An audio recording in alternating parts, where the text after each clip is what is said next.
Hello, everyone.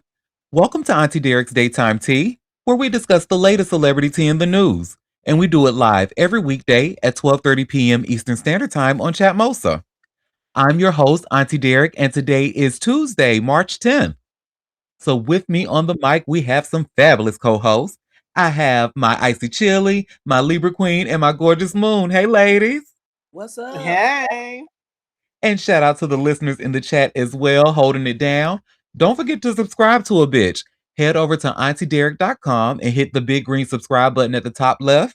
It is completely free and you'll get your warm hug, your daily hugs in your email from me. Don't you want to be hugged from me? Don't you want to be Anyway, awesome? yeah, okay, yes, you better let them know because today is what? International Day of Awesomeness. And you would know that, like my Libra Queen, if you were to subscribe to my mailing list. But what is awesome is that all this tea that I have for us to get through. So let's jump right in. Tea time. Yes. So you know the first thing we're gonna start off with, honey, is that shooter, honey, Rihanna's girl, the one that's in jail for that $10 million bill with her crazy ass. And I'm not losing using that term loosely. Like this girl is certified crazy, and we have the proof.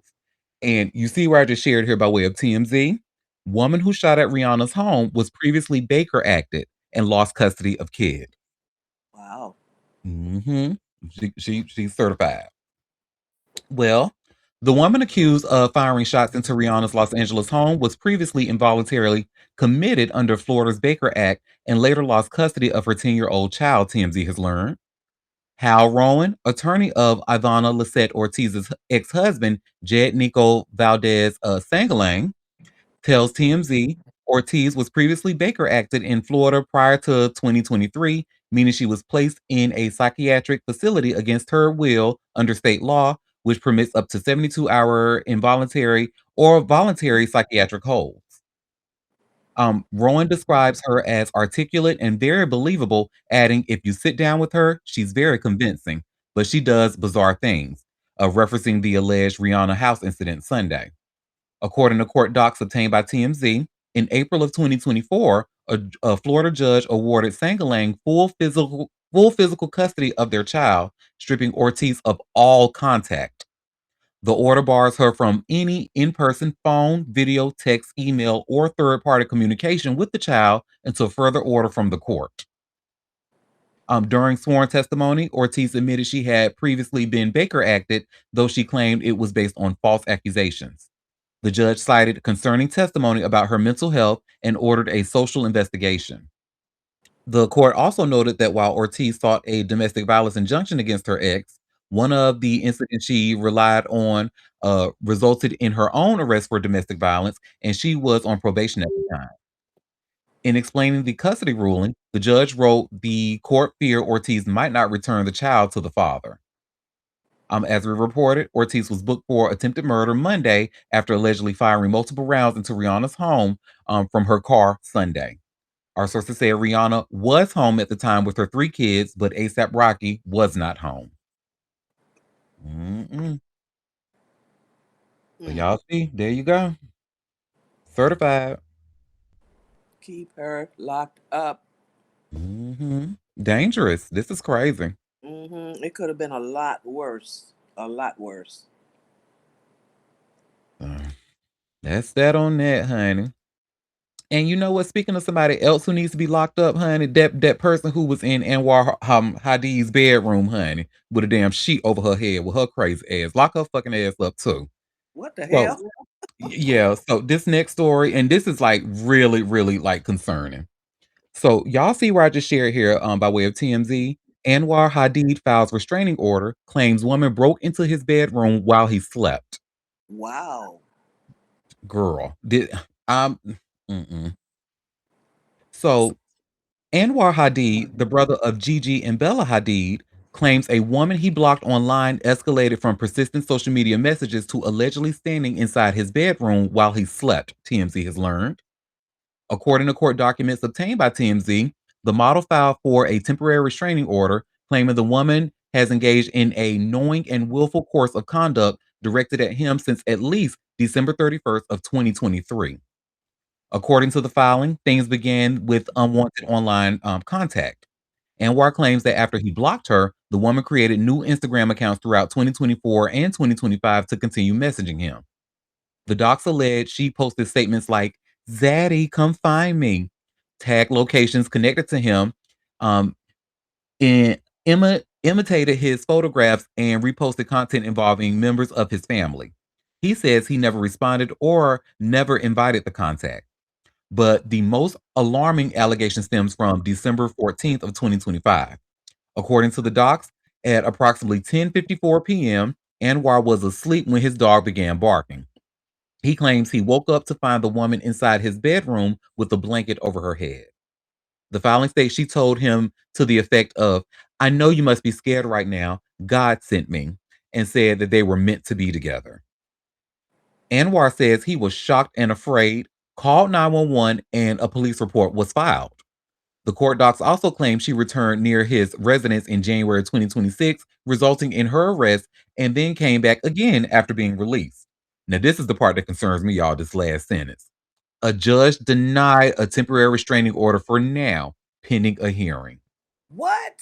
Girl, what do you mean a judge denied a temporary restraining order after this girl was in his bedroom with a freaking sheet over her head? Are you kidding me? And why it have to be temporary? It need to be forever, ever. What the hell? Mhm. Oh, judges be tripping. Or maybe I'm hoping that in some strange way that a temporary restraining order will block him from getting a permanent one. Maybe I don't know. I don't know. But Mm, mm, I just found that to be really, really weird. I need to hit up some lawyers. very. But Anwar, sweetie, I am so sorry you had to go through that. I just cannot imagine him where he hearing a dog barking and like, what the hell going on? Why my dog barking like that? And he wake up and see a bitch with a damn sheet over her fucking head. She could have murdered him right there. Could have, yes. Mm-hmm. And talking She about could have some murdered him. God sent me. Girl, don't you lie on God like that. See, these celebrities, I don't know if you think because you live in a gated neighborhood or a rich neighborhood, why you ain't packing, especially when you know you got somebody that's doing this to you.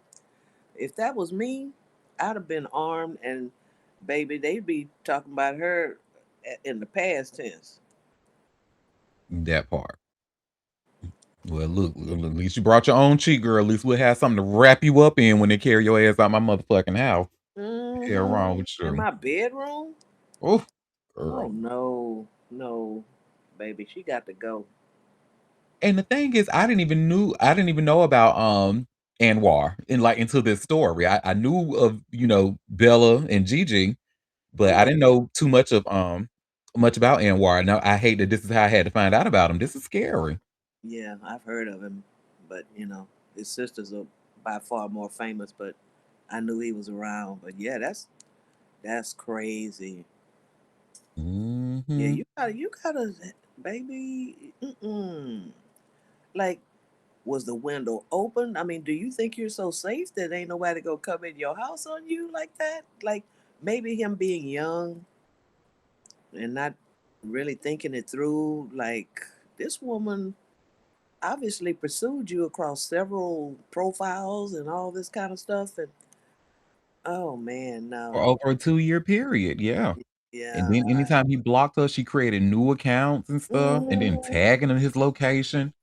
Yeah. Yeah, that's if you know anything about stalking, this shit here is that what she was doing before that was even dangerous. Like, why would you not be, have some kind of weapon? Because she really could have murdered him right then. If I can't have you, can't nobody have you, and shot him in his bed. You know what I'm saying? He could be dead right now. Ooh, Lord. Mhm. And we have a comment in the chat saying, stalking and social media and AI. Mhm. And the crazy thing is, girl, you just spoiled Scream 7. That's pretty much I had a chance to sneak and watch that, I didn't pay for it, free Palestine, but it wasn't bad. It was stalking and social media and AI. That's all you need to know, honey. Wait till that shit gets free to stream if you want to see it. Anywho, so that's that on that. Um, This next story, I won't spend too much time on it, honey, because I truly don't care about one person in the story, and the other one I'm not too familiar with because I'm not a sports ball fan. But Lewis Hamilton and Kim Kardashian, honey, they want us to believe that this is the one. Like this is the one. His forever, honey. He waited Oh, 10 years for this relationship to happen, and this is the one, honey. wow. And you see, it's an exclusive from US Weekly where it says here how Lewis Hamilton feels about Kim Kardashian amid romance. Well, it starts off Lewis Hamilton and Kim Kardashian's connection is growing stronger. They are going really strong. They are going strong and really happy. Lewis is head over heels, and those closest to him believe he's finally met his match, a source exclusively tells US Weekly. He has waited over a decade for his dream girl and is crazy about her. The insider adds that Hamilton, who's 41, has been FaceTiming Kardashian, who's 45, regularly from the paddock. While they can't be together in person as much as they like, Kardashian has been incredibly supportive of Hamilton's demanding F1 schedule. They are both very committed to making things work no matter how long the distance is or how busy they are, the source shares, because their relationship started with a friendship first. Those closest to them believe this could be the end game for them both. And goes on, Kardashian and Hamilton have known each other for quite some time, as the pair have been spotted together at multiple events and functions since 2014. However, things seemingly shifted earlier this year after they were seen spending time at Estelle Manor in Oxfordshire, England. I'm going to go ahead and stop it right there because when I tell you, I don't think it's anything in the moment that I could care about less. But girl, if you like it, I love it. And that was to Lewis, not Kim. Girl, if you like it, I love it, Lewis. Yeah, Oh hurry up. Take yeah. her and then take all of them and they shenanigans over the pond. We don't want it here in America no more. I know that's right. Put them on Y'all can have BBC them in the One. trade for you know what I'm saying. We are on the black culture market. Y'all can have them people. Amen. Amen. Oh, this is very interesting. So we have a comment saying, so this is wow. Fans of Hamilton say this is untrue. Okay, so his fans don't believe that this is a real thing. That's interesting. Okay. But maybe they like to talk fashion. Girl, they ain't talking, they fucking. Anywho, But that's that. you know what? Let me stay out of the light skin business. Well, let's talk about Dwight Howard and Amy Luciani, honey. So I'm sure Jesus y'all be a have I'm sure y'all have heard the news by now. He done filed for divorce. Well, child, so it looks like we have some news here from TMZ that reports that before the filing, there was actually a suicide threat. So you see where it says here, Dwight Howard police calls for service include suicide threat before divorce filing. So Dwight Howard and his wife Amber Howard, also known as Amy Luciani, have had a chaotic couple of weeks, and it goes well beyond what's played out publicly online because cops have been called to their Georgia home 3 separate times in the past 2 weeks. A rep for the Gwinnett Police Department tells TMZ officers were dispatched to the former NBA star's mansion in Suwanee, Georgia, 3 times over the past 14 days, including for a suicide threat call, a domestic incident, and a theft report. The exact circumstances surrounding the 3 calls remain unclear. TMZ broke the story. Dwight filed for divorce from Amber Monday, stating their marriage is irretrievably broken and asking the court to grant him exclusive use of his Georgia mansion.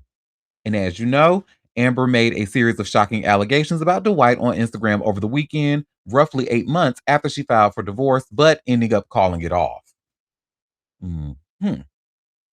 And that, which is crazy because that actually leads me to my next story. Because remember, she actually did filed for divorce first and then called it off. We did. I think I can't remember exactly when we talked about it, but we talked about this shit and y'all really weren't trying to hear it back then, just like y'all ain't trying to hear this shit now.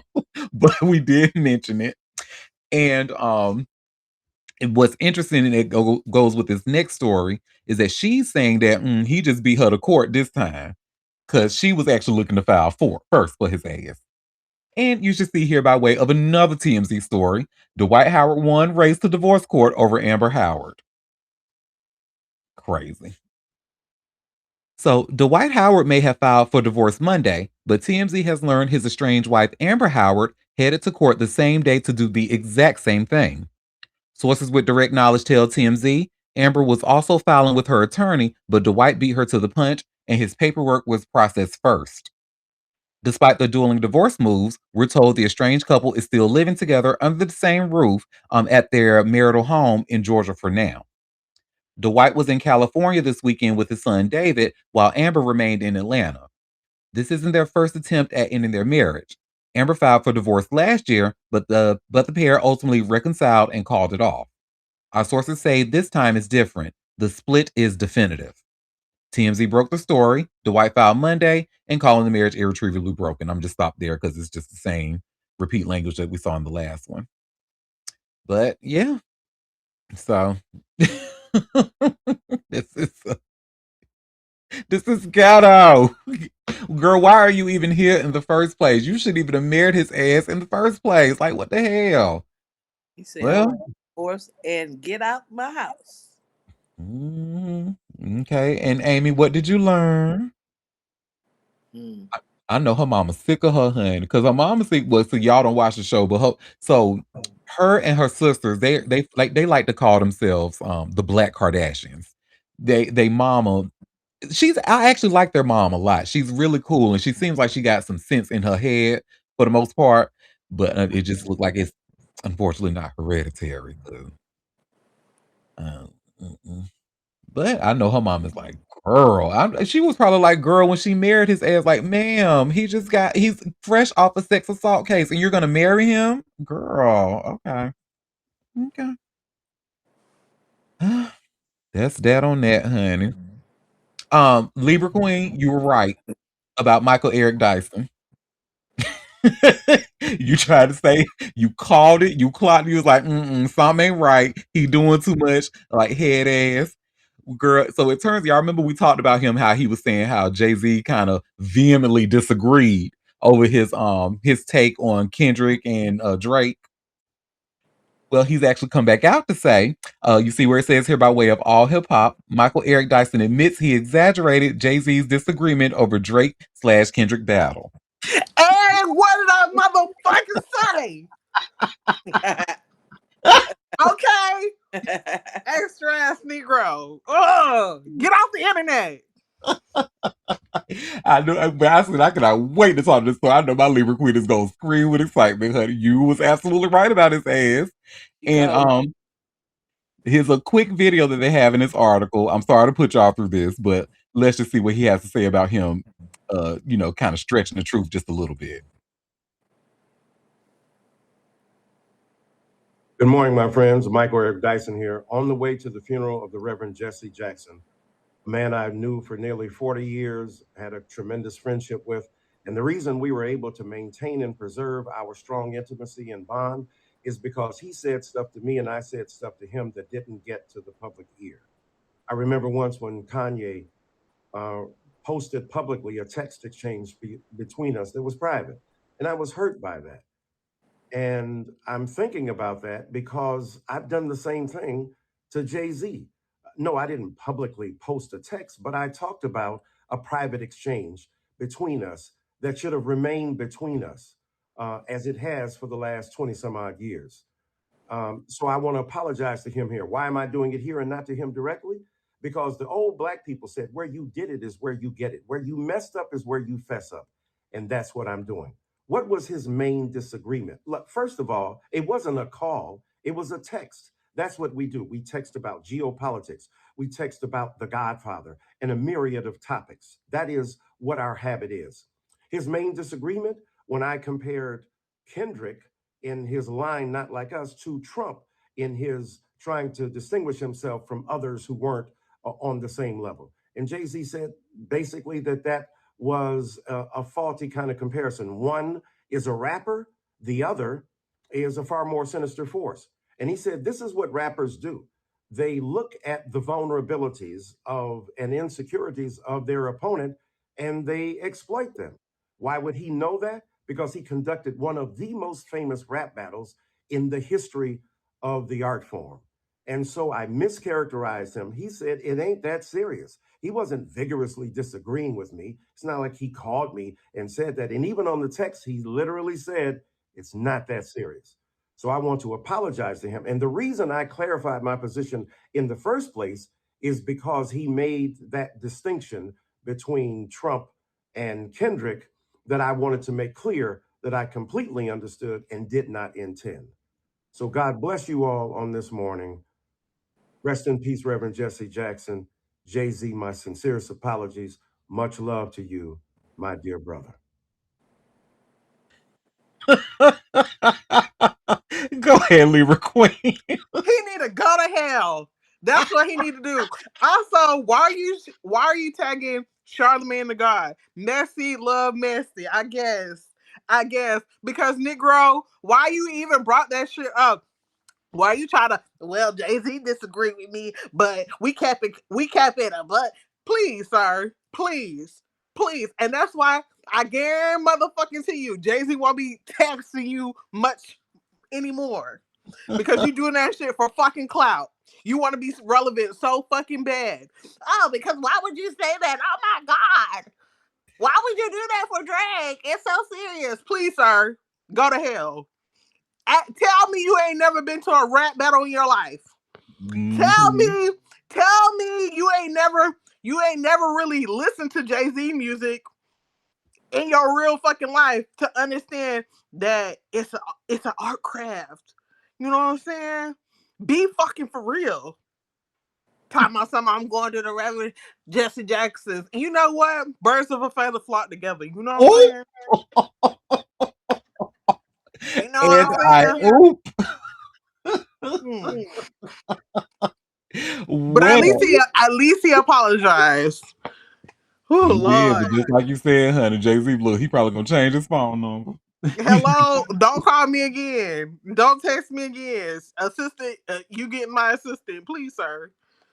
Hmm. Well, that is that on that. Um, this next story, so y'all probably don't remember, but I remember us talking about on the New Year's Day show on January 1st. We talked about a sports ball player. He plays for the NFL, and he was in the middle of a domestic violence case. His name is Christian Barmore. Do y'all remember us like speaking over that? And it was a really crazy story. Like his the his abuse victim claims, I guess alleged victim claims that he got upset over the temperature of the food and stuff like that. Do y'all remember those details or whatever? It was really Mm, weird. no. Well, anyway, honey, I guess we can go ahead and forget it because all the shit been dropped anyway, child. And you see where it says here by way of TMZ, Christian Barmore's domestic assault case dropped. Girl. Well, over 2 months after New England Patriots defensive lineman Christian Barmore was hit with domestic assault charges, officials in Massachusetts have now dropped the case against him, saying it was not viable for prosecution. The decision came down moments ago in an Attleboro courtroom, where prosecutors said that following the updated information, they were going to file notice to formally drop the case against Barmore. Mr. Barmore is grateful to the district attorney office for carefully evaluating the facts, reviewing the materials that his attorney shared with them, and acting in the interest of justice. David Muir, Barmore's attorney, said in a statement. He was initially charged in connection with an incident that occurred in August of 2025, according to a police report obtained by TMZ. A woman told cops that Barmore became angry with her after a disagreement over the temperature of the bedroom air conditioner. Later on, she said they argued over food. After deciding to leave, she claimed she went and gathered her belongings. She said she called her mother, but Barmore took the phone out of her hand and ended the conversation. She then alleged that Christian threw her to the floor. She said she tried to get up, but claimed the 28-year-old grabbed her by the shirt in the area of her neck. Christian then let her go, she claimed, and she went to grab their child and called her mom back. The document states that the Patriots' fifth-year player called his mom, who tried to calm him down. An hour later, a car service provided to Patriots players picked her and a 2-year-old daughter up and drove them to Delaware, the report stated. On September 9th, she opted to move forward with the charges, which were filed back on December 16th. The hearing was actually slated for February 3rd, just a few days before the Super Bowl, but was pushed back until Monday, allowing Baltimore to focus on the Seattle Seahawks. Of course, New England went on to lose that game 29-13. He was charged days after his former teammate in Foxborough, Stephon Diggs, got his own legal case after he allegedly assaulted his personal chef. And last month, he pled not guilty to those charges. Ooh, child. Just violence, violence, violence. All they know is violence, girl. It's crazy. Crazy. So that's that on that. Case has been dropped. Until the Um, next time. until the next time, honey, or it'll turn into something more serious like this next story that we're about to talk about. For so Darren Lee, honey, this crazy motherfucker. Ooh, child. So you should see where it says here by way of again TMZ. Ex NFLer Darren Lee used Chat GPT for advice after allegedly killing girlfriend, prosecutors say. Stupid fucker. Well, former NFL linebacker Darren Lee used ChatGPT after allegedly murdering his girlfriend in their Tennessee home, prosecutors said during a court hearing on Monday. Lee, who played 5 seasons in the NFL, appeared in Hamilton County Court a month after Gabrielle Perpetuo was found dead inside their Ooltewah home. I hope I said that right. Anyway, during the hearing, Hamilton County District Attorney Cody Wamp disclosed new information from the February incident, claiming Lee, the day before Perpetua was found dead, asked ChatGPT what to do when someone was not responsive. The message read, "Don't know what to do right now. Fiance did her crazy thing again, and now she's messed up. I wake up, and she has two swollen eyes. I didn't do anything, self-inflicted. She stabbed herself, slit in the eye. I don't know, but she isn't waking up, responding. What do I do?" Prosecutors also showed one of ChatGPT's alleged responses to his messages, which said, "Here's what to say without framing it as police trouble." Wow. Lee also allegedly asked AI if a slip and fall accident could cause puncture wounds. Womp argued that Lee was using the AI chatbot as a legal advisor to help him cover up the crime scene. Mm. Lee, a first round NFL draft pick who was suited up for the Jets, Chiefs, Bills, and Raiders, has been charged with first degree murder and tampering with or fabricating evidence. A GoFundMe was launched for Perpetuo's family to help pay for funeral expenses and attorney fees. The tragic and sudden loss of Gabriella has created emotional and financial hardships. Any help makes a difference, a fundraiser reads. We also hope to raise awareness and find ways to help prevent other lives from being destroyed by domestic violence. If Lee is convicted, prosecutors say they will pursue the death penalty. Mm-mm. It's like, are y'all so stupid that you? Because it's like you have to know that these things have a receipt. They have a trail. They have like a history. It's like when you just looking online, when you're looking at Google or whatever, and you just click history, everything that you've searched is on there ready to see. So you thought you can Google or Chat GPT some shit about murder or cover Listen, up some shit, and not smart. I The Yes. brain I'm just cells, blown away. He the was brain that cells stupid. not brain celling. Right. He was that stupid. Yes. Yeah. And As how old is like, he? Let me get the Google on real quick. Right. Darren Lee, how it old is don't he? matter. He too Because old to be this stupid. he very much so too old to be this stupid, but also it makes sense because them Gen Zs and younger are not smart. No, there's no child left They're behind, baby. Look they here. they, they was left, and they shouldn't have Oh, passed. You know what I'm saying? They was mentally left. They shouldn't Um, have been passing. Libra Queen. Unfortunately, he was born in 1994. He's one of us. He's a millennial. Oh hell no, hell no, hell no, He's hell no. 31. So, like Chill said, old enough to know better and was raised in technology. So, you of all people should know about the damn history. Stupid Listen, motherfucker. What's his position?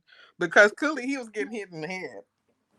And got Well, CTE, all of them baby. get hit, so it don't matter. All It of them says get he was a knocked. linebacker. Yeah, Well, he was definitely getting rocked. right. Oh, Them and Libra brain Queen, cells. you and the other the Libras, y'all need to have a meeting. His birthday is October 18th. First of all, why would you do that on a recorded line? Why are you even doing why Yeah, why she hit why y'all? are you What's up? even What's doing up? that? Y'all gotta have a meeting, honey. We're not having no meeting because we don't claim him. Why are you even doing that? That's so petty. So petty. Oh, well, that's that on that. Well, speaking of petty, honey, this this girl Bill, I don't know. I told you I really don't. I don't get it. But hey, I mean, if you like it, I love it. But she going her and Megan the Stallion having a little back and forth. But honestly, Megan did kind of start it.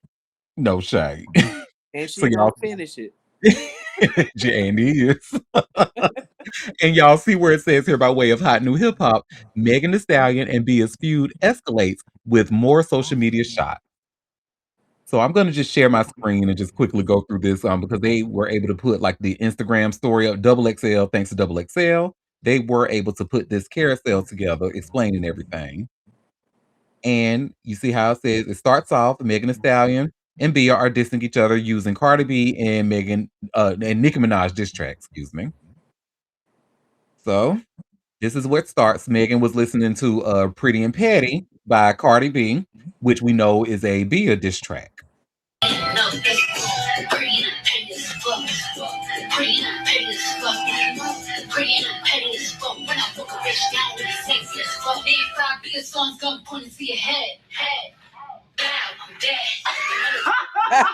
Pow, dead.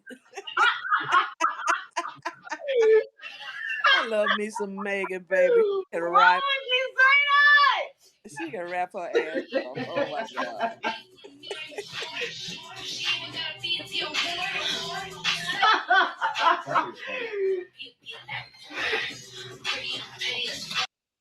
So I was just laughing at her laugh.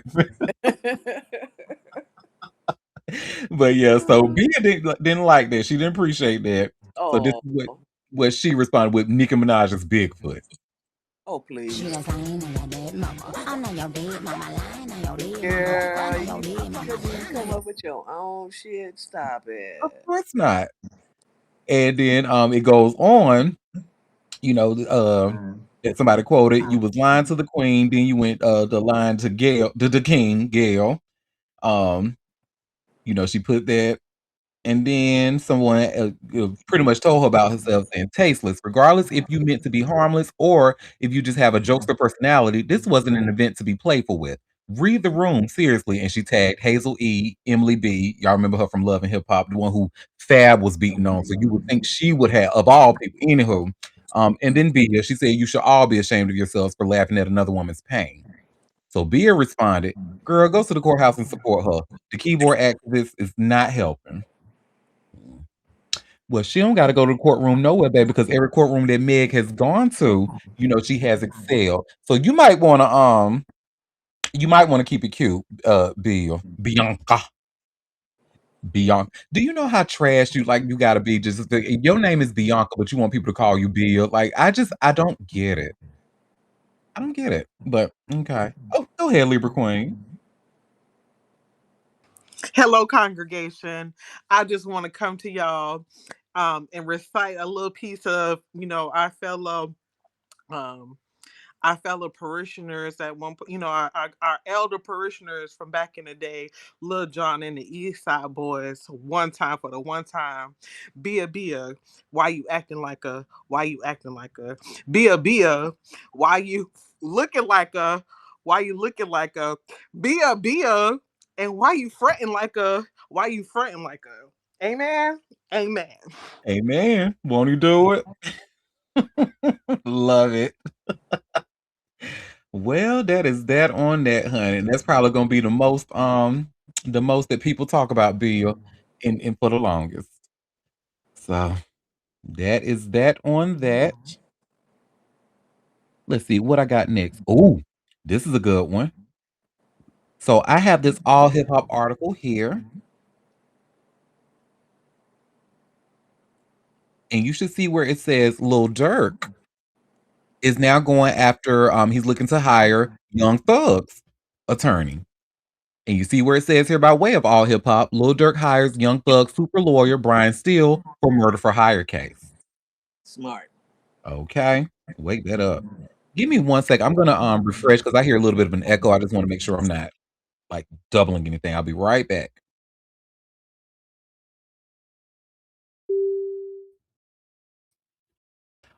All right, we back. Okay, and back to the Lil Durk story, and just like Chili said, very smart. So this starts off. Brian Steele just filed paperwork to join Lil Durk's legal team, and the Chicago rapper's defense just got a whole lot stronger. Steele's replacing attorney Jonathan M. Brayman on the case, which means Dirk's now got one of hip hop's most respected lawyers in his corner. This is the same guy who freed Young Thug after 2.5 years in lockup during the YSL trial. Dirk's been sitting in prison since October of 2024, waiting for his murder for hire trial. The case involves allegations that he ordered a hit on Quando Rondo, whose cousin was killed back in 2022. A trial is set for August 20th of 2026. Steele's got the resume to back it up.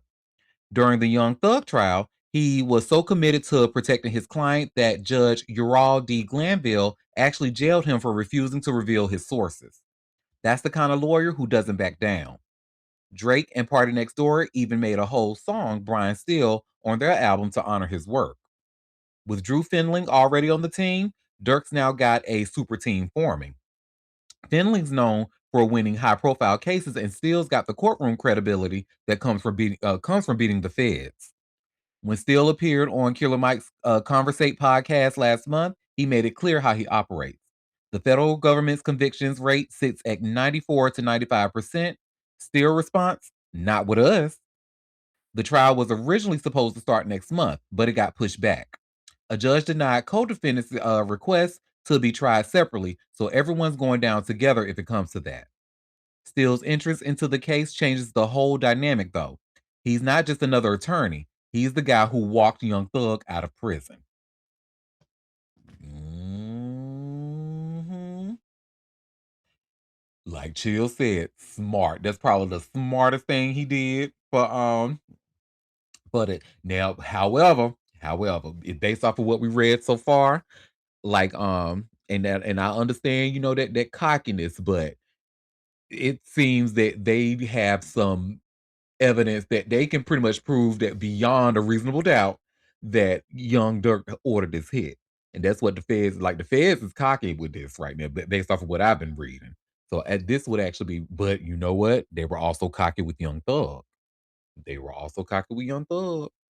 Um, but it's also, Dirk, keep in mind that Young Thug, even though he's outside, he still got 15 years of probation. So you know, that's that on that. Well, what we got next? Oh, girl, let's talk about this white woman real quick, honey.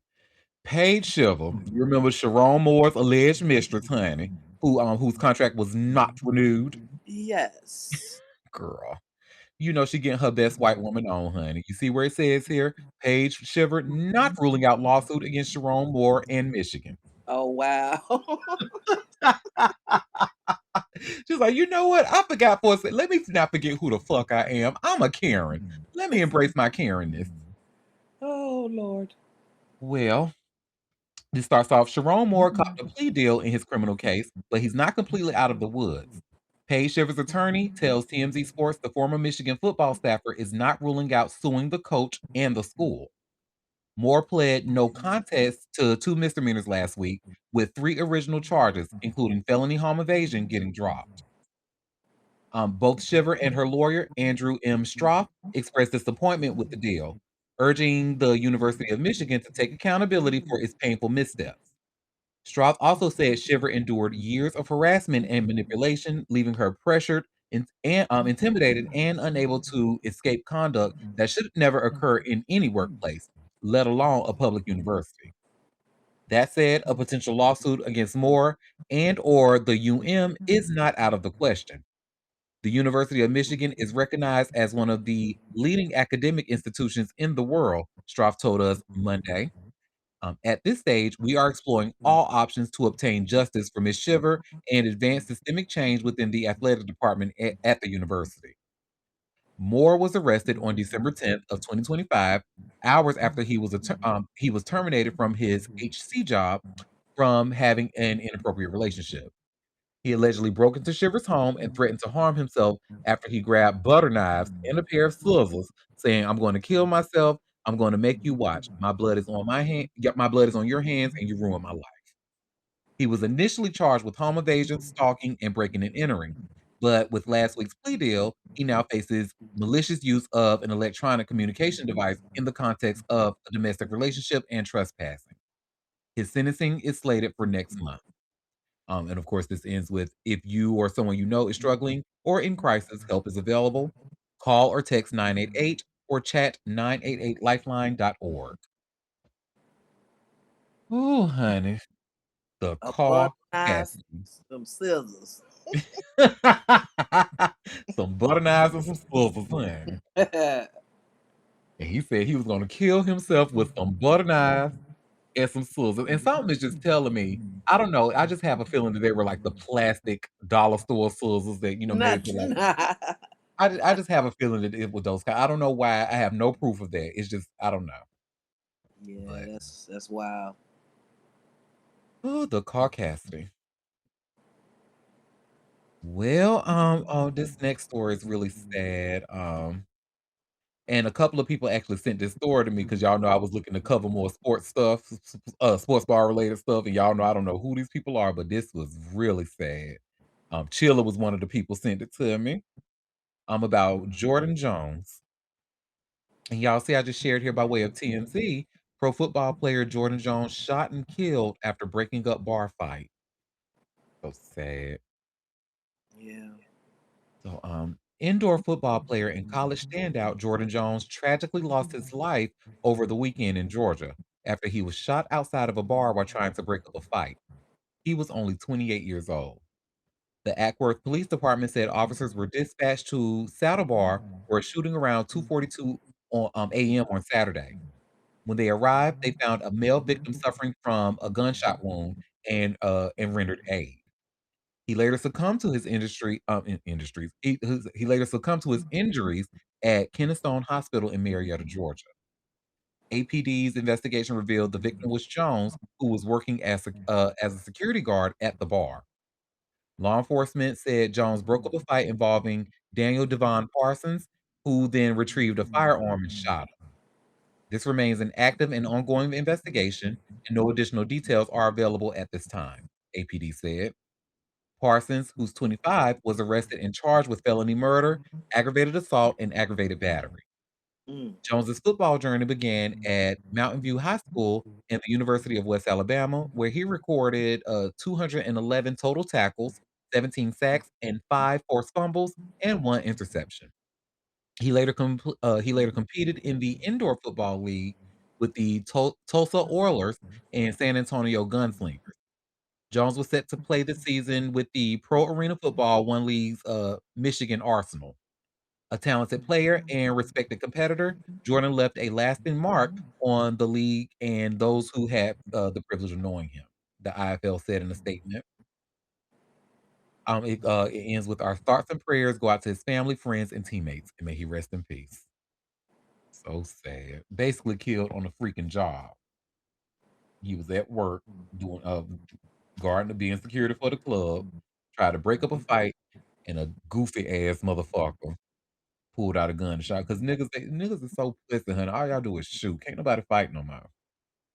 That's right. And look, that's the gag. He probably mad his ass lost that fight. And now he about to be going through several fights in prison with that damn attempted murder charge. And his stupid ass out of here. So again, condolences to Jordan Jones's family and friends. And so sorry you lost your loved one because of some stupid punk ass motherfucker that can't fight. So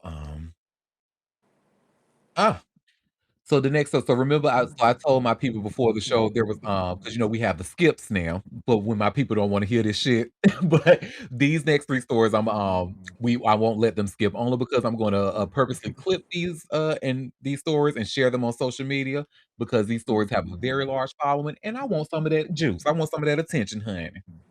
So, the first one we are going to talk about, so teen mom Janelle Evans. Well, well, well.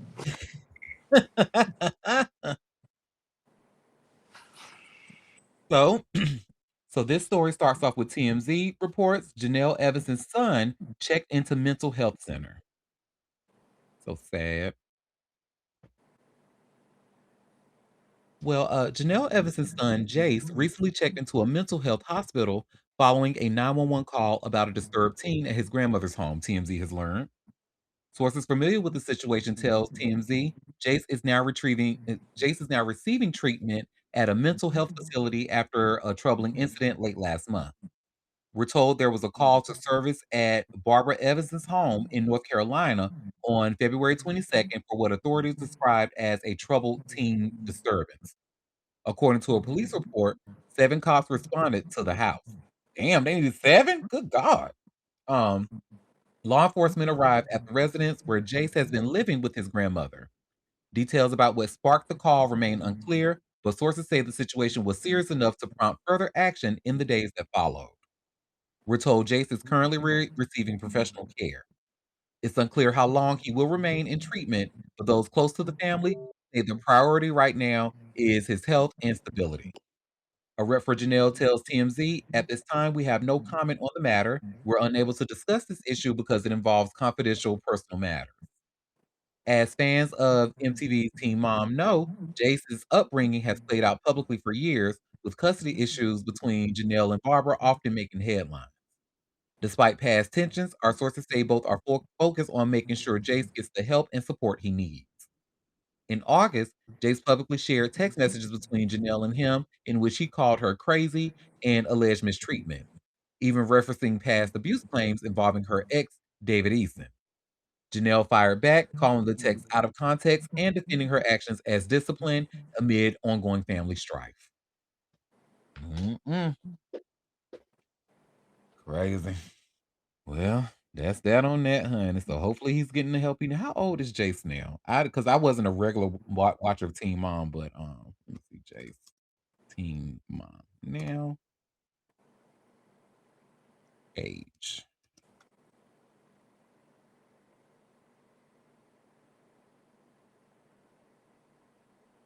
Oh, okay. So he's 16. 16 and he'll be 17 this year. He's born in 2009. Okay. Well, glad to hear they're getting him help. That's that on that. This next story, Jax Taylor and Brittany Cartwright, honey. It looks like they're actually having a more amicable thing than most people would expect. Because these 2, I mean, well, when you dealing with a narcissist like Jax, honey, I mean, it ain't much, but it's only but so amicable you can get. So, but y'all see, I just shared here by way of TMZ, Jax Taylor and Brittany Cartwright reached custody deal with alcohol restrictions. So, Jax Taylor and Brittany Cartwright reached an agreement on child custody and support for their 4-year-old son, Cruz, which includes alcohol and drug restrictions. The Vanderpump Rules alum laid out their plan in court docs obtained by TMZ, which state neither party will be required to pay child support and are simply responsible for costs and expenses associated with Cruz when he's in their custody. With that being said, looks like Brittany will be seeing her tot a bit more as Jax has custody of him every other weekend and on Wednesday nights. The pair agreed on joint legal custody and responsibility in making decisions for Cruz's health, education, and general welfare, though Brittany will have the final say in health decisions if she and Jax can't come to an agreement.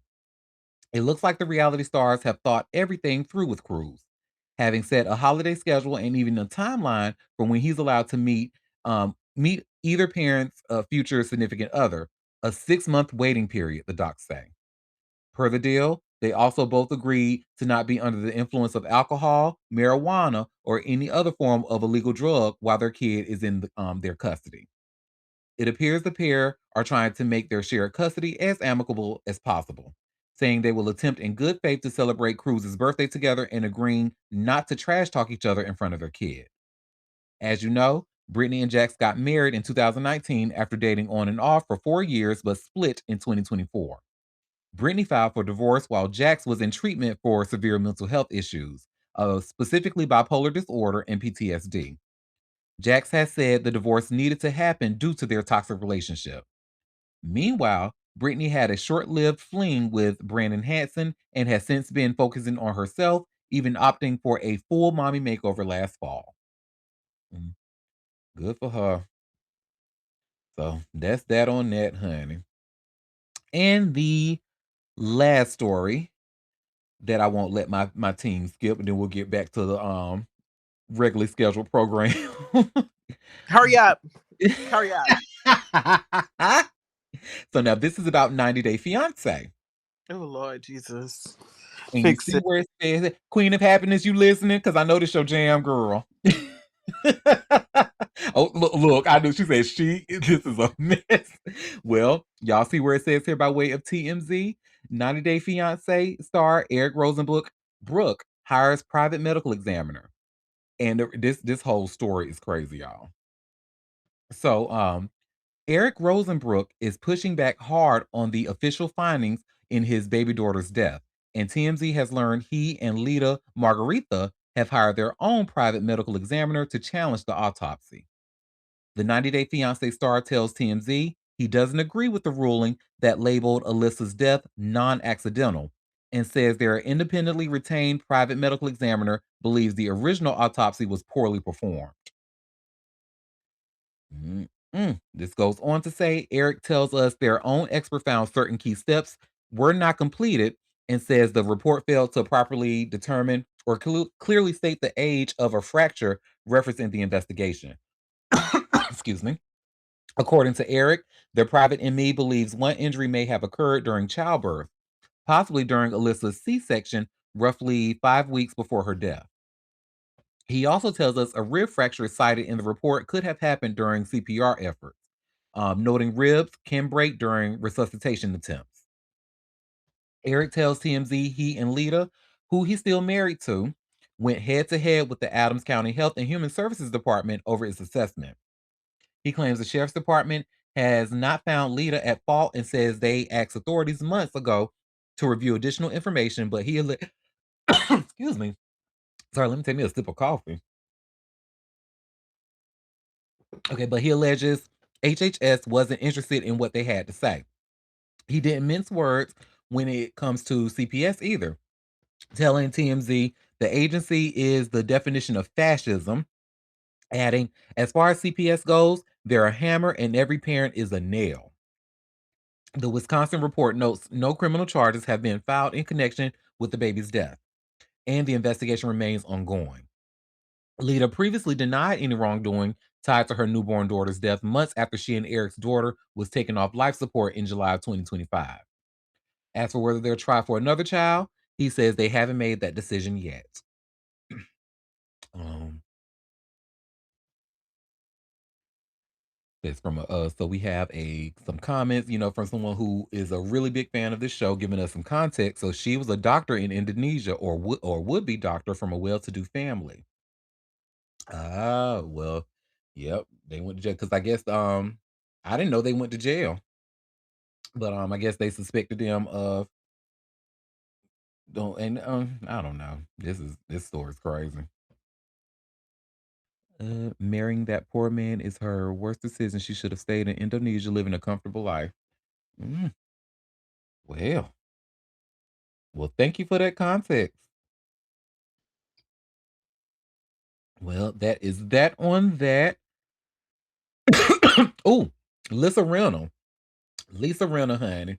She is naming names. And the crazy thing is, before I even when I saw the headline, I said, I bet one of these people, I bet y'all know the name of one of these people.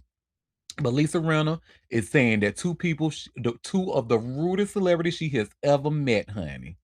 Two of them. And can y'all just take a wild guess? Can y'all think of who she might have said? I know y'all, many of you don't really Watch her like Jennifer Aniston. No, it wasn't Jennifer Aniston, believe it or not. But it was the I'm people sorry, that say she that again. What?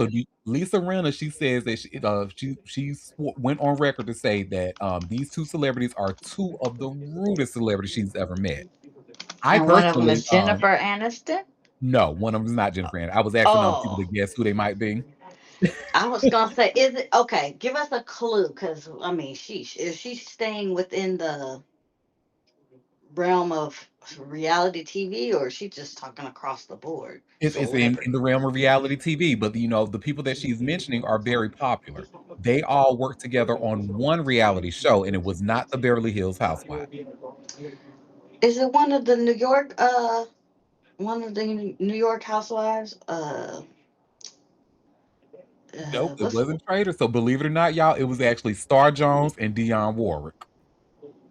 what they were on that? No, they were on The Apprentice. Remember they were on The Apprentice some years Oh, back? she hopped over to a whole nother show. Okay. Well, Yes, two honey. black women. And Okay, yeah. I knew one of the people would be Star Jones because I remember Cause she the don't like, interview. but didn't we just do a thing about her not liking Star? I think I probably said it because of the Wendy Williams interview. I think I might have mentioned Yeah, it. you And did. she said she pretty much like Wendy asked her, I heard that you declined a project because Star Jones was involved. She's like, yes, I did. I did. I'm not gonna work around that. I said, oh, Hey, I can't falter. If you don't like somebody, you don't like somebody. I mean, Star wasn't my favorite person either. I'm glad she lost that weight, because all that wheezing she used to do on the show, that wind, ooh, it would irritate me. But anyways, I digress. Um, it's black women, because guess what? And I'm dead certain that they wasn't putting up with her white woman bullshit, and they told her about it, because Dion don't never mince words.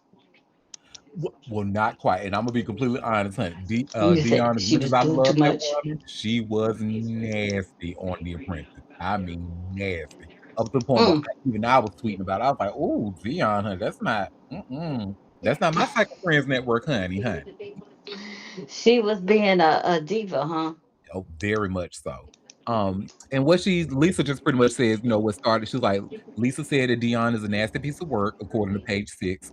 She wrote, the first time I met her on a create your own pizza test, she barely looked at me, but had the audacity to bark, go get me a Pepsi. And for some Uh, reason, I ran off like a simp to get Dion Warwick a Pepsi.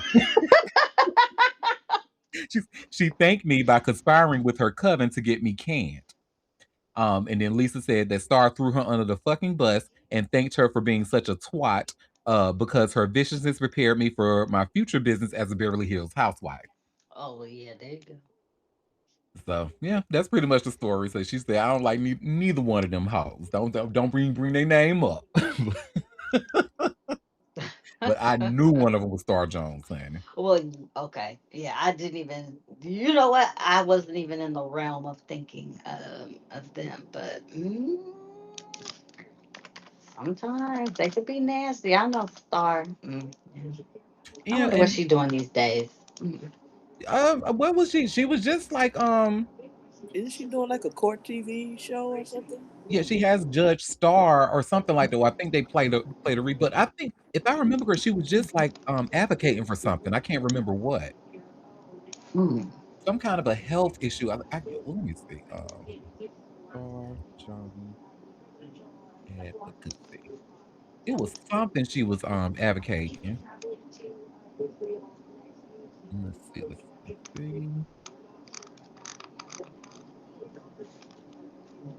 Heart disease. Heart, Mm. yeah, she was advocating heart disease. And she was urging women to talk to their doctor about their heart health. I know. So yeah, that's that on that. Okay, Lisa. Well, our next story, I won't talk about it too much, but so Tig Notaro and Cheryl Hines, so they actually used to have a podcast together. I did not know that, and they actually were friends. But Oh yes, I watched that last. Oh, okay, I watched some. Yeah, yeah, yeah, yes, honey, but she reveals why they aren't friends anymore, and it has everything to do with her husband and his political views. yeah. Hmm. So I mean, duh. yep. Comedian Tig Notaro open Tig Notaro opened up about her very strange falling out with longtime friend Cheryl Hines due to the Curb Your Enthusiasm star's full MAGA turnabout. I had to kind of shake myself out of denial that, oh, she's gone. And okay, I need to let this go. I need to let it go.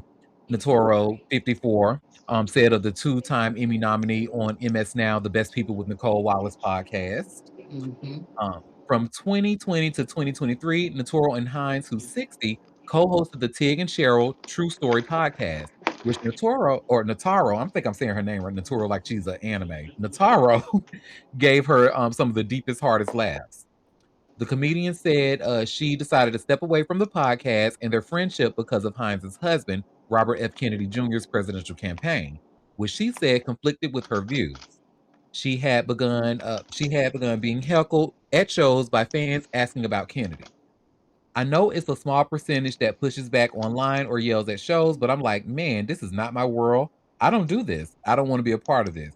And she was like, I understand, Nataro said.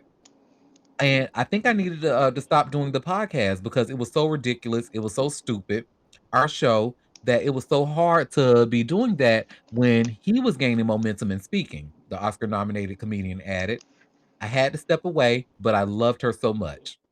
And the pair stopped releasing episodes of their shared podcast in May of 2023, 1 month after Kennedy, who's now 72, announced his presidential campaign. Hmm. I'm sorry. I think we need more of this, honey. Break away from look. I'm sorry. Like Well, and the thing is, she went on to talk about how she still wanted to be friends with her, but she just couldn't do the public facing podcast. And then she just kind of realized that she was reaching out, and then she was like, but she ain't reaching out to me. I'm doing all the reaching out. And she let it go. Mm. Oop. Some friendships is. I'm sorry. Like I certainly don't have any. And I tried. I was even of the belief that you want to keep like at least one person on like your friends list or something, just to kind of have a window into. But especially after the latest election, I said fuck this, fuck them, remove that shit off my list. I don't want to see it. If you got any Yeah. Trump important shit on your page, you're gone from my. I don't want to see it. Yeah. So, It's yeah.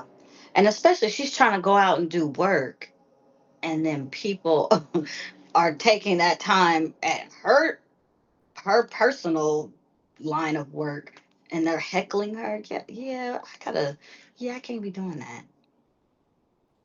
hmm. Especially about your husband. No, thank you.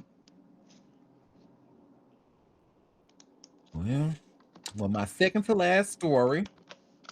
So this young lady, so Notori not, and I'm sure y'all know who she is, right? Mm-hmm. Mm-hmm. Well, she and remember how she famously played Lil Kim in the Notorious movie?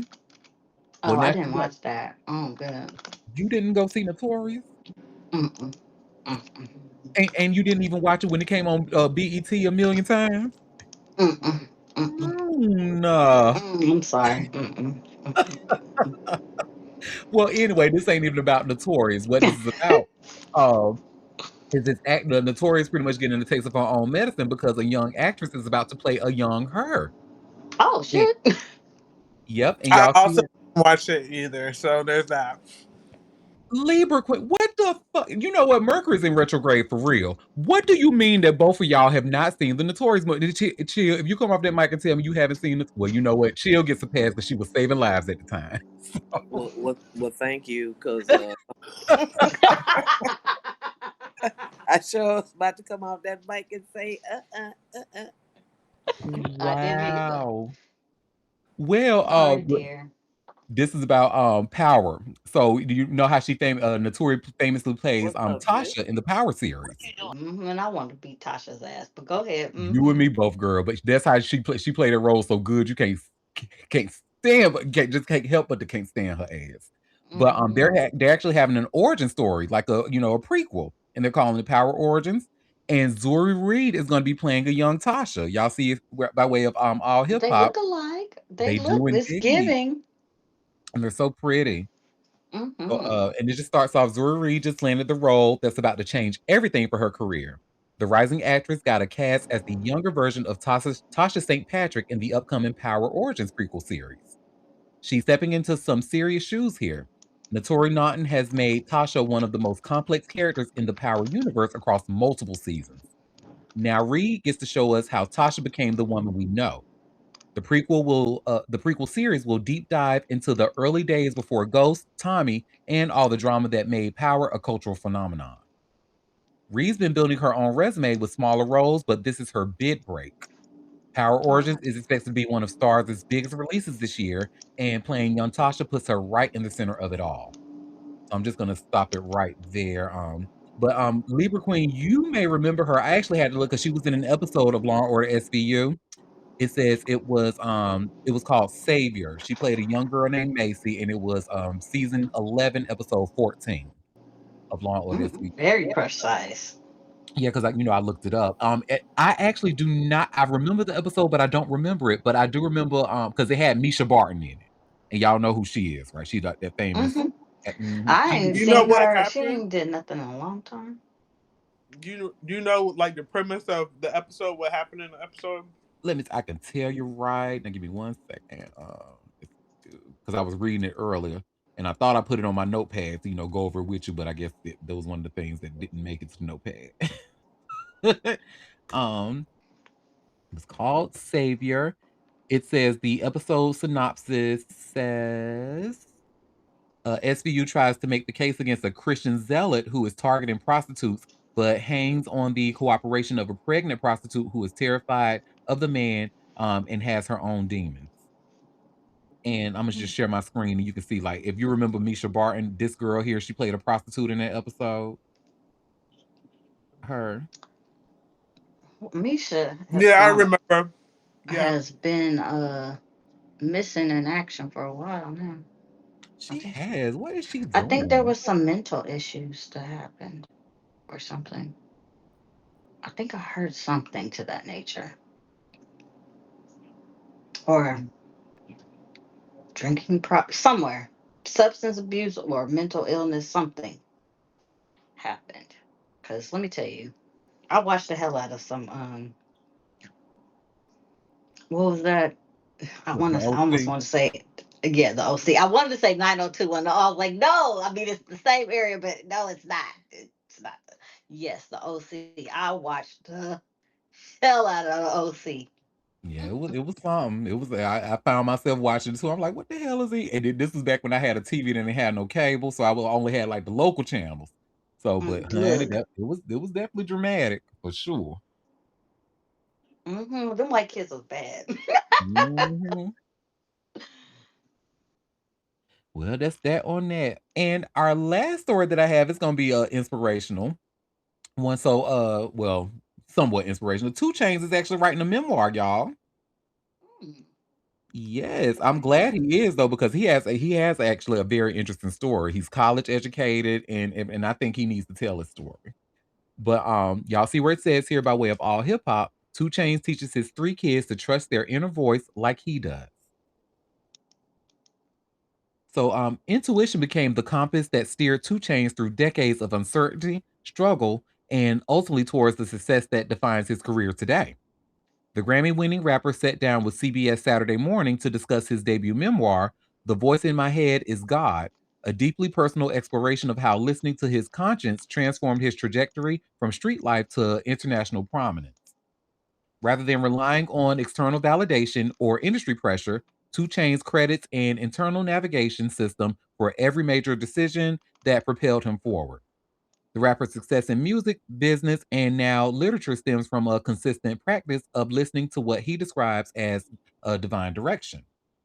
When I listen to the voice and it's out of love, it's been great outcomes, he reflected. This principle applies whether he's evaluating a collaboration opportunity, making investment decisions, or determining which creative direction to pursue. The common thread connecting these choices is alignment with his core values and intuitive sense what serves his highest good. The concept behind his book centers on something most people experience but rarely acknowledge. The Voice in My Head is God is a book based on intuition. I feel like intuition is a sixth sense, Two Chains explained during the interview. This sixth sense, he argues, operates as divine guidance that extends far beyond career moves. It encompasses relationships, creative choices, and the moral compass that kept him grounded when circumstances threatened to pull him under.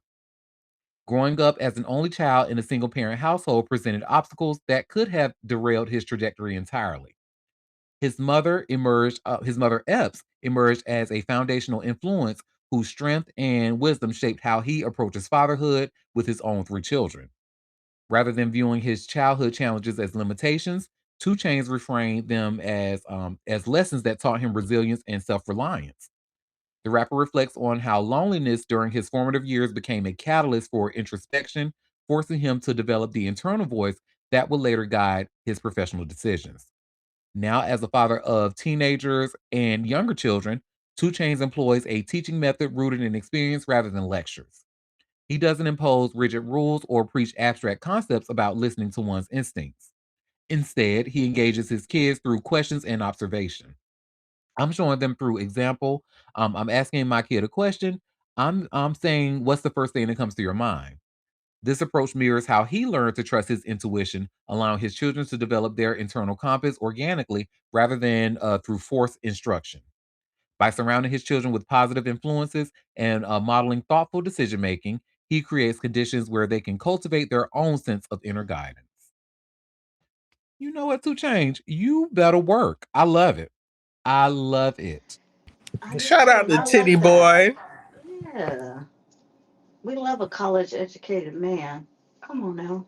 Yeah, and he's saying some real shit because he just, especially when it comes to black people and black youth, honey. A lot of us, and it's not our fault. We are conditioned to do that. A lot of us really question our greatness and question our intuition and stuff. Like, don't really go with our first mind. And I love this message that he's preaching. So I feel like he could have changed that book title though. He could have used a better book title. I mean, I feel like I don't know, two libraries or something was right there. I don't know, but I guess. Well, y'all, that was all the tea that I had for us today. So before we head out, I want to ask, did you all have any tea that you want to share or any tea that I might have missed? Did you see Did your little boo with Mr. Tenderism? who? Oh, I did. Did the video come out? I only Yeah. saw. Let me Who? see. Which boo? Oh, I can't even his We're name. not even gonna say his name on here. Put it in The, the the, chat. the Johnny I Bravo. Johnny, the black Johnny Bravo head ass oh I What don't is know. his coonery. But name? anyways, Shark Bite. uh What is his name? I forgot. I Big uh I saw the video I saw was with Ron Isley and his wife.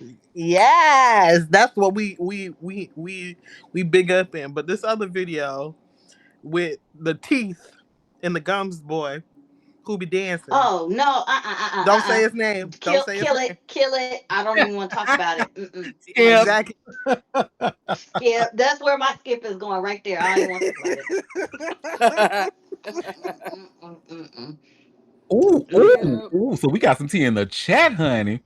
So it says the Full House alum and devout Christian reveals she and her husband, Val Bure, innocently accepted a friend's invite to an event that ended up being an S&M sex thing so dark and demonic that the couple had to get up and skedaddle. Mm-mm. Now, why would a Now, friend why, invite them Fred? to something like that, knowing who have to Damn. come? You know what? Goddamn well. Them friends are probably like, Chill. y'all are tight as fuck. Bring y'all ass up in here and get fucked. I got a surprise. And why are they telling us, girl? You could have kept that to yourself, Right, girl. right. I don't even know if I believe that. They She so was weird. something else, honey. I would say between because I know when it comes to the view, I know these girls have to have it's different views, Something to different talk and about. right. And when it comes to like conservative views, I know those women are out there. So, but a lot of them tend to like waver or tend to back down, when they're faced up. But when it came to Candace, or even Elizabeth Hasselbeck, old big headed ass. I couldn't stand them hoes, but they gave it they all, and they weren't no punk bitches. They talked some nonsense, but they were able to to back it up. And I feel like a lot of people are coward these days. Even with Alyssa. Alyssa get on my freaking nerves on the View. I can't take her. And I'm so Oh, glad her she's ass a. is on maternity leave. Matter of fact, why she out? Y'all fire her on her day off because you don't need to bring her Oh, back wow. for real. Honestly, we don't even need a conservative voice. We got enough out here in the world. We don't need it on the View. Get them out of there. I But mean, Mhm. also, speaking of the View, did you see them in their response to the whole what's his name, Timothy, the the little Timothy Chalamet. yeah, they was like Look, somebody who's the black lady with the gums and the teeth. Oh, Cheryl Cheryl Underwood. Underwood. Yeah, Oh, she was doing the absolute. She was the clip I saw. She was doing the absolute most, and I was like, "Ma'am, get the up." biggest, the best response I saw was with what's her name? She's a rapper, singer, entertainer. Mm-mm-mm. Rapper, singer, Doja entertainer. Cat. Doja Oh, Cat. yeah. She Mm. addressed him and was like, "What are you talking about? There's an audience for that. These people work really hard. Like, what are you? Just because you don't understand it, like." These people, this has been around for hundreds of years. Like, you these just got people at the here, top of their Auntie. field, at the tippy top, Yeah. tip top, And there's people packing opera houses every day, B. Like, in every ballet day. shows. Like, what Yes, is you talking about? He really thought he ate with that. you need to Shut shut up. the What's fuck up. what was crazy to me is that apparently, like, he got family members that are in the arts, are ballerinas and shit. And I'm like, damn, we disrespecting your family like that now for a Really, little piece of clout. you know how Meanwhile, hard it is to be a orchestra hello, player or a ballerina. A hello. ballerina off top. Like, please. Meanwhile, Yeah, Matthew McConaughey is gonna leave you out to dry, big dog, little dog, Uh-huh. that's puppy. what you let a little fame Ballerinas, go to your head and think it's you all all up in that. his head. And that's It why he Mm-hmm. need to is. pipe down. Okay. And fucking Right with that now. damn Jenner girl. Child, please. Ballerinas hold their whole body weight up on their big toe. I know you Mm-hmm. fucking lying. Right. I know you fucking lying. These people are balancing their whole body weight on one fucking toe. And you up here like, so And watch jumping that. around on it and shit. Come on now. You know what I'm saying? Your little raggedy ass. Go on and sit over there with your little Jenner girl and shut the fuck up. No, because Some he of the really most thought he fit. did something with that Wonka movie, honey, when he was over there with them little vocals that he had with that cute little yin yin around the house singing that he was doing and wanted to put that shit on Please. opera sings. He got some nerve. Yeah, he And as definitely got a someone who big watched head. that movie, the little girl carried that. Okay. And did. Oh, and I hate to say this out loud, especially on the recorded line, but Hugh Grant, he wasn't so bad either as an Oompa Loompa. Hmm. He wasn't so bad, but I still don't. He is something else, man. Yeah, Mm. Timothy need to sit down, baby. Sit down, honey. He won one little award that he probably shouldn't even won. Well, no, I not probably. He shouldn't have won because he was going up against some heavyweights for that little raggedy ass movie he did. Child, please. And then we have another piece of tea in the chat. Dr. Dre is finally a billionaire nearly a dozen years after he declares himself hip hop's first billionaire. It seems Dr. Dre is finally one, according to Forbes. Oh, who We do cares not about him? care. Okay. Um, Give me none of. Dionne Warwick is coming out with her final album. She's in the works, and she did drop that she's doing a song with Cynthia Erivo. Mm. Yuck. But there's others. There's others on that, And but they're that's gonna keep it cute, under but wraps. yuck. But Mm. it will be her final album in her 65 years of Wow. entertainment career. I want to see Hey, her God biopic. good. Yeah. Yeah. Look, if Tiana Taylor ain't doing it, I don't want to see it. Well, Mm-mm. Please yeah. don't do that. Please get somebody who can act. Ooh. But she gonna give us the look. She gonna look like Dion, where and she can sing. Well, That's just She can why. bring give her us the in for the performances, vocals. but get somebody else to play them. She Do the gonna like the do all dialogue. right. She gonna do all right, Auntie. Look, she's Oscar nominated now. Look, you said we're gonna celebrate mediocrity. Hold on. I know, but that's Don't the thing. Dion was not mediocre in her. That Dion is the first black pop star. And I feel like I know, Tiana's bad acting will minimize that. Like, I'm but sorry. I feel like there won't be anybody. Tiana will be able to nail the vocals, And she and kind I of looked feel like like her too. yes, Oh, she and I looks a feel lot like that's like her.